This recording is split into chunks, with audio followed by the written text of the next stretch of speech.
It's not that the pets are being eaten, it's that they're being sacrificed, actually. That's the truth. That's the truth. We've imported a lot of people, over 5% of the population, from a country in which witchcraft is the dominant religion. And that's not a guess. I've been to that country. I know a lot of great people from that country, by the way. I'm not attacking everyone in the country at all. But the fact is... Not attacking everyone in the country. I'm just saying that this, like, unsubstantiated witch hunt against members of this ethnic group is substantiated because they're heathen pagans. They're 93% Catholic/Christian. Yeah, they're significantly more Christian than Americans. Does he care? No. Do they care? No. Remember that the next time you hear one of these motherfuckers use Christian nationalism as a dog whistle. Oh, Christians. You're fine with Christians? Catholics and Orthodox? Yeah. Okay, so like Nigerians? Lots of Christians in Nigeria, lots of Orthodox Christians in Nigeria. Well, no, like real Christians. Yeah, lots of Christians in Haiti. Want to bring in Christians from Haiti? No, like, you know, real Christians. The people in question come from a country in which witchcraft is the dominant religion and in which human sacrifice is a regular occurrence. That's just a fact. How do we take this hard of a turn so fast? It's been like a week or two. I mean, it's election season. The main thing that bothers me really is that even if Kamala Harris wins, I know that no one's going to face any consequences for this. Even if Kamala Harris wins and Trump, I don't know, dies on the toilet or something, all the right-wing media figures, all the apparatuses that broadcast this panic, they're going to be fine. Their careers are going to continue. You know, none of it matters. It doesn't matter. There's no consequences to them acting like this. There's no shame or, you know, law. Dude, I'm so lost. How do we get to this? I mean, we are at the natural endpoint of everything that's been building for NU. Well, I can't say endpoint. Everything that is happening now is a logical follow-through to stuff that's been happening for the past 8 years. It's not, like, unexpected. Everything has been leading to this, you know? The building of a cult where they can lie constantly with no consequences, the fear-mongering about immigration, the, like, racial panic. Like, this has been going on for a while. It's just this is an extremely exaggerated expression of this pattern. Biden had 4 years to do something and he barely even tried. There's no way to deal with this without engaging in the kind of behavior that liberals would not be comfortable engaging in. And that's not a Pepe post. I mean it. This is like very basic stuff. We used to have, again, why do I always blank in the name of this? The law that Reagan repealed about truth in media. Why do I always blank in the name of this? Why do I always forget? The fairness doctrine, yeah. We used to have laws like this. We used to be better about this. It's not even like some crazy Stalinist purge or whatever. We're just talking about like very, very, very basic like media standards. And we can't even adhere to that. But the only way to follow through on something like this at this point would be to engage in behavior that most people would consider dictatorial. And that's just true. I'm sorry. Like you can get sad about it, and it is very saddening, but it's also just like the case. We have 100 million people in this country who are fed day in, day out, insane racist propaganda that is pumped down their throats from the bourgeoisie. Like democracy cannot survive this. It is not possible. It's we are literally fighting against a media campaign which is being pushed by the wealthiest and most unified bloc of bourgeois interest that has ever existed in human history. There has never been so much wealth so concentrated, so directly targeted against like democratic interests. The divide has never been this great, ever. Not in all of human history. There has never been this much of a wall between the lives of the bourgeoisie and the proletariat. And likewise, the media game they play has never been this exaggerated. It's never been this distinct. Imperial China didn't exist? Correct. Imperial China never existed. Also, in Imperial China, it wasn't bourgeoisie, proletariat. They weren't capitalist in Imperial China. That was a different system. They didn't even have mass media the way we do today. That's a different thing. About that, why does that money get pumped into clear and obvious Nazis? It's not like it's popular. It is popular. The stuff they say is popular. The stuff Nazis say is popular. Are we not seeing that right now? There are better iterations of it, Sabcat, because the old billionaires are hyper-racist. No, you don't understand. It's not about the billionaires being racist. It's not even about the billionaires. It's about capital as a social class having a set of interests that they want to defend. And for them to defend those interests in a democracy, which America is, at least for now, they need people to vote for things, or for politicians who advocate for things that are in their interests. The average person who is struggling to pay rent and groceries is not going to knowingly and willingly advocate for an economic program that is to their detriment. So, in order to convince a great many people to vote for those business interests, you need to make people anxious and fearful about other cultural or social issues, demographic issues, to get them to, you give them the candy with the medicine. This is the American experiment. No, it happens everywhere in a democracy. Even in non-democracies like China, they still employ elements of this. Yeah, Murdoch's been doing this for ages. It's not new. They were doing this 100 years ago. They were doing this 200 years ago. It's not new at all. But the dynamic is more pronounced now than it used to be. Like, has there ever been in history such a shift so rapidly?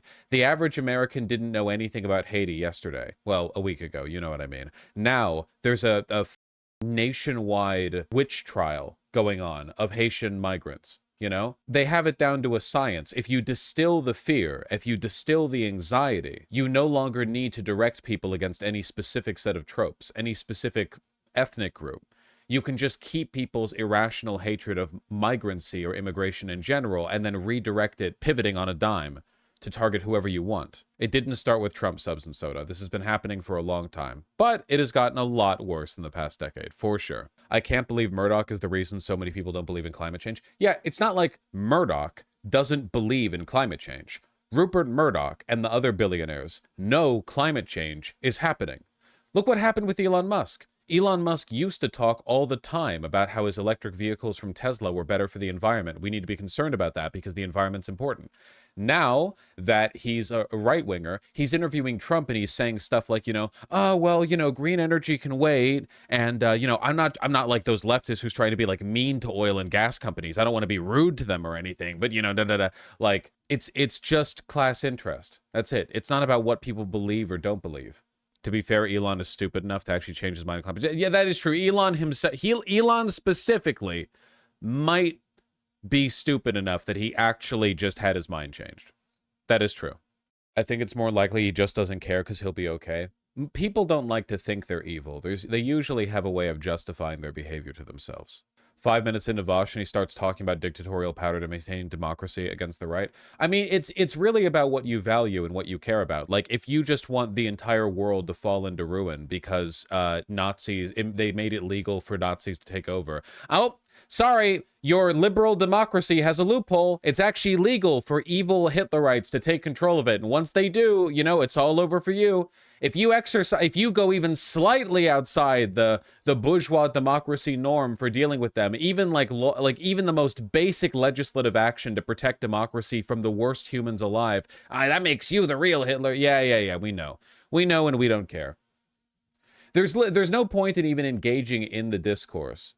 Really, for one, you're completely correct, Odd Spectre. Do anything to stop Nazis from taking control of a democracy is by definition a pro-democracy action. And for two, you are, you're like ultimately conceding the framework to the idea, like any action taken to suppress people or suppress certain types of speech, something we already do and something we already accept broadly, by the way. Shouting fire in a theater, death threats, libel, slander. We already have standards for suppressing speech. All of those are fine as long as they're used in a civic, politically neutral context. But saving democracy, saving the world, oh no, surely those things aren't important enough to even consider the possibility that the 100 million people being led astray by a very consolidated, very tightly controlled group of paid liars. You're getting ridiculous with it, okay? You're being silly. You're getting silly with it. Why aren't there massive libel suits going on against Republican politicians? It's very difficult to sue people, to sue public figures for slander or libel, especially if they're talking about like general behavior. Also, those legal cases take years to pan out. They're very expensive. Hey, Vosh, can you denounce the accelerationist left? No, but I'll denounce you. What are you talking? Can you denounce? What am I, your lapdog? Hey, can you like interrupt what you're saying to interject this unrelated opinion so I can assuage my insecure belief in something? Like, can you like reaffirm it even though you have content where you've talked about it? I honestly think it's worse than the Asian hate during COVID. Oh, 100%. Yeah, 100%. Not to pit two bad bitches against each other, but yeah, absolutely. In terms of like the vitriol and how targeted it is, 100%, yeah. Should it be easier to sue for such speech? This isn't complicated. Donald Trump attempted an insurrection. Because our, Constitution and the laws around it were written by, myopic, short-sighted liberal morons, they didn't plan for this occasion. What if somebody acted in bad faith? Him and everyone who assisted him should be put on trial. Absolutely easy. That's an easy one. Oh, you're telling me the dictatorial left thinks it should be illegal to attempt a violent, well, some of them were armed, violent insurrection against the United States government? Oh, you're telling me it should be illegal to set up like propaganda ministries where you nonstop defend the insurrection, say that the people who were arrested for engaging in the insurrection are political prisoners, say they're being mistreated by the government, say the government's dictatorial for arresting them, and overall like defending the next instance? You're telling me that it should be illegal to openly and knowingly set up the groundwork for the next insurrectionary attempt in this upcoming presidential election, where Donald Trump has been getting along with individual members of the like Georgia State Election Board, so who have essentially like promised that they are going to disrupt any like potential blue victory in the state? You're telling me it should be illegal to destroy a country? You Stalin, you Lenin, you dictator. A real defender of democracy would simply let the fascists and paid liars waltz all over you and win. You hypocrite. You're not willing to let the fascists win? I thought you were anti-fascist. People say it's easy to abuse, but not having any rules like this is easier to abuse. I really don't think the rule against attempting to overthrow the government is an easy one to abuse, to be honest. I feel like that's a pretty high bar, and only one guy in recent memory has really triggered that flag. Haven't you considered that having laws against Nazis destroying the government like might be abused? Haven't you considered there might be downsides to having those laws? I don't know how there'd be downsides to not having them, though. Yeah, I get you. I see right through your damn game. I see you. I've got my peepers trained on you. Aren't you an anarchist, though? Anarchism is when you let Nazis take over the government. That's true. I think people who disagree in thinking in the abstract are not considering the practicality. Like, do you think media empires like Fox News can just magically hide their deliberate attempts to lie? I mean, stuff like this comes out in the trials, right? If you got, like, Jesse Waters on trial and the prosecutors had to prove their case that he was, like, deliberately lying in order to foment, like, a pogrom or insurrection or whatever, they could just provide, like, 50 trillion points of evidence, you know? You don't have to, like, it's not like you snap your fingers and everyone gets sorted in jail or not jail, depending on some interpretation of, like, a 2-sentence law. It all gets played out in the court system, the way everything else works, you know? It would be like saying, it seems kind of bad that we don't have any laws against killing people. I think we should have a law against killing people. And someone is like, whoa, hold it! What if the killing is an accident? Or what if there are circumstances that mitigate the degree of culpability? Or what if it was in defense or what? And you can be like, yeah, well, obviously stuff like that would be sorted out in the trial. That's the point of a trial. You have trials. That's the point. That's how you figure out whether a person's guilty, with trials, you know? No, that sounds too complicated. I think we should avoid having any laws against killing altogether. I feel like there could be really bad consequences to that. If you misinterpreted that, you know, the downsides to that could be very bad, very deleterious. Very deleterious. It does remind me of how the far right, like Westoid tanky accounts, were whining about Zelensky banning opposition parties in Ukraine, and then it turns out the opposition parties that he banned were like Heil Hitler, We Love Russia, the Ukrainian party, you know? Should the Secretary of War order 2 anti-Lincoln newspapers to close after publishing fake proclamations that make the administration look bad? This might be a hot take, but I think that I think they should have done a lot worse than close those anti-Lincoln newspapers in 1864, you know? Now, this might be a hot take, but, you know, whatever mistreatment the South suffered and Southern sympathizers suffered at the hands of the Union, it wasn't enough. It wasn't enough. Not even close. I think too many newspapers are anti-Lincoln today. I don't know if you guys missed it, but being anti-Lincoln is basically the default position of the Republican Party. Yet they claim to love him anyway. They only do in the most, like, artificial of praise. There is so much Confederate apologia.